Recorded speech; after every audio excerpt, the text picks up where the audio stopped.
Hi, welcome to MindBlend. In today's captivating journey, we're going to explore the intriguing world of human behavior, focusing on one question. Is someone lying to you? Now, wouldn't it be a game changer if you could spot a lie as easily as you spot a rainbow in the sky? Absolutely! That's why we've put together 10 effective tips to help you decipher the truth from the fiction. We'll delve into the subtle inconsistencies in stories, the telltale signs in body language, the emotional cues, and so much more. These are not just tips, but tools for life that can help you navigate through the maze of human interaction with a little more confidence and a lot less doubt. So, are you ready to become a human lie detector? Before we dive in, don't forget to subscribe to our channel for more insightful content like this. Let's start with our first clue: inconsistencies in their story. Now, weaving a web of lies isn't as easy as it sounds. Liars often find it challenging to keep their story straight. Why? Because fabricating a tale requires a lot of mental gymnastics. The more elaborate the lie, the harder it is to remember all the tiny details and keep them consistent each time the story is told. So, what should you do? Pay close attention to the details. If you notice discrepancies or conflicting information, it could be a sign that they're not being truthful. Maybe the timeline doesn't add up, or perhaps certain elements change every time they recount the story. These inconsistencies can often slip out unintentionally as the person struggles to maintain the illusion. Remember, the truth is usually simple and consistent, so always pay close attention to the details. Moving on to the second clue: body language. A significant part of our communication is nonverbal, and that's where body language steps into play. When someone is being dishonest, their body language often gives them away. For instance, lack of eye contact can be a telltale sign. It's because, subconsciously, people tend to avoid eye contact when they know they're not telling the truth. Another common body language cue is excessive fidgeting. This could be anything from tapping feet, playing with hair, or constantly adjusting clothing. It's a physical manifestation of the psychological discomfort that comes with deception. However, it's essential to remember that these cues can vary from person to person. Some people might naturally avoid eye contact or fidget when they're nervous, even if they're being entirely truthful. So it's crucial to consider the context and the individual's usual behavior before drawing conclusions. Remember, the body often reveals what the mouth tries to hide. Our third clue is emotional cues. Now, emotions can be a tricky territory, but they often reveal more than words do. When someone's emotional response doesn't quite match the situation, it can be a sign of deception. Picture this: someone tells you about a traumatic incident, but their tone is oddly casual, or they're discussing something mundane with an intensity that seems out of place. These emotional mismatches could hint that there's more to the story than what's being told. It's also worth noting that genuine emotions tend to evolve naturally over time, while fake emotions can appear suddenly and fade away just as quickly. So, if you notice an emotional reaction that seems to pop up out of nowhere, and then disappear without a trace, that could be a red flag. Keep an eye on emotional reactions, they can be very telling.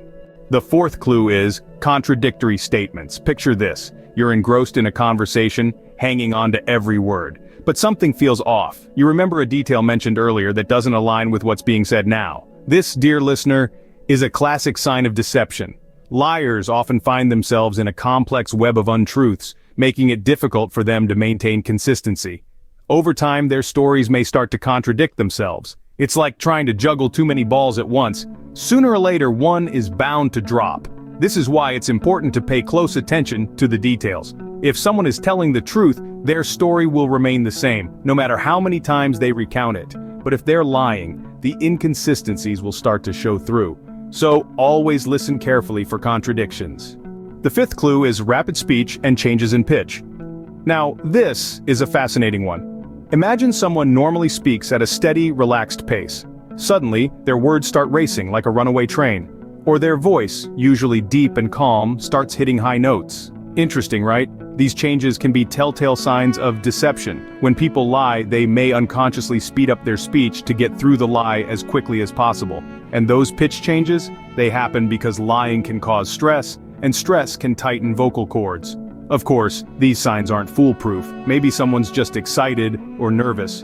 But if their speech suddenly becomes a high-speed, high-pitched roller coaster ride, especially when discussing specific topics, that's a clue worth considering. Always be mindful of changes in speech patterns. It's like being a detective, listening for the truth beneath the words. And remember, the truth is often not in what people say, but how they say it. Moving on to our sixth clue, unnecessary details.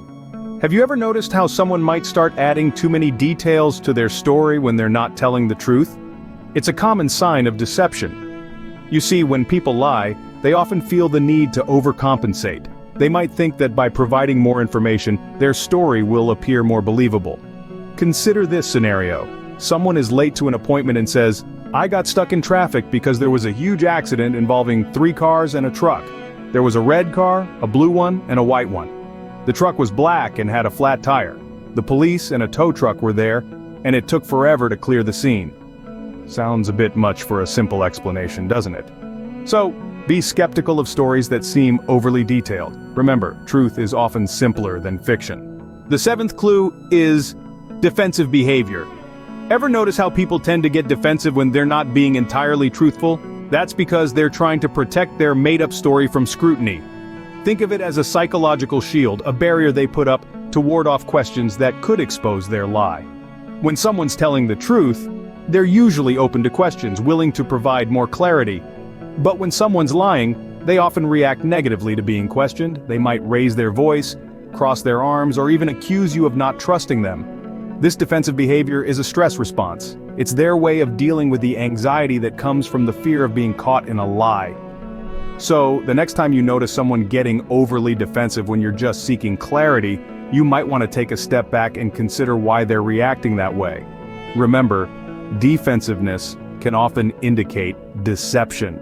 Our eighth clue is long pauses. Now, it's perfectly normal for people to pause in conversation, especially when they're trying to recall a memory or figure out the best way to express their thoughts. But when those pauses start to feel unnatural or forced, it might be a sign that the person you're talking to is trying to fabricate a lie. Consider this. When you're telling the truth, the information flows naturally because it's based on real experiences and facts. But when you're making up a story, you need time to think about the details, the chronology, the characters involved, and how to make it all sound believable. This cognitive load often leads to longer than usual pauses in conversation. So, if you're in a conversation and you notice that the other person is taking unusually long pauses, particularly before answering direct questions, it might be a sign that they're cooking up a story. So, take note of unnatural pauses in conversation. The ninth clue is difficulty making eye contact. This is an age-old indicator that someone might not be entirely truthful.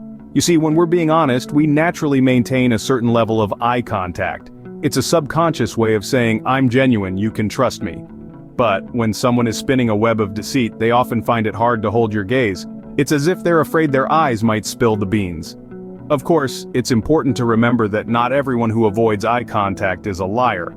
Some people might just be shy, or they might come from a culture where direct eye contact is considered disrespectful. But if someone who usually looks you in the eye starts to avoid your gaze, especially when they're telling you something important, it might be a sign that they're not telling you the whole truth. Always be mindful of eye contact. Our final clue is a feeling that something isn't right. Sometimes the most powerful tool in detecting a lie isn't a physical sign or a verbal cue, but an instinctual feeling that something is off. It's that nagging sensation in the pit of your stomach or that little voice in your head that whispers, something doesn't add up. This is your intuition, your gut feeling. Intuition is a subconscious process that takes into account past experiences, knowledge, and observations to form an immediate understanding or reaction. It's like a mental shortcut that helps us make decisions quickly, especially in complex situations. And when it comes to spotting a lie, it can be surprisingly accurate. However, it's important to remember that intuition isn't infallible. It can sometimes lead us astray, especially if it's influenced by biases or misconceptions. So while it's important to listen to your gut, it's equally important to objectively evaluate the situation and consider other evidence. Trust your gut, it's often right. That's it for our 10 clues to spot a liar. We've navigated through the maze of inconsistencies, body language, emotional cues, and contradictory statements. We've looked at the signs of rapid speech and changes in pitch, unnecessary details, defensive behavior, long pauses, and difficulty making eye contact. And of course, we've learned to trust our gut when something just doesn't feel right. All these skills are key to deciphering the truth, to ensuring our conversations are genuine and our relationships are based on honesty. Remember, it's not about catching someone out, but about understanding and seeking truth. It's not about winning or losing, it's about communication and trust. So, let's keep our eyes open and our minds sharp. Don't forget to share your own experiences in the comments, and subscribe and like the video for more insightful content. Thanks for watching MindBlend.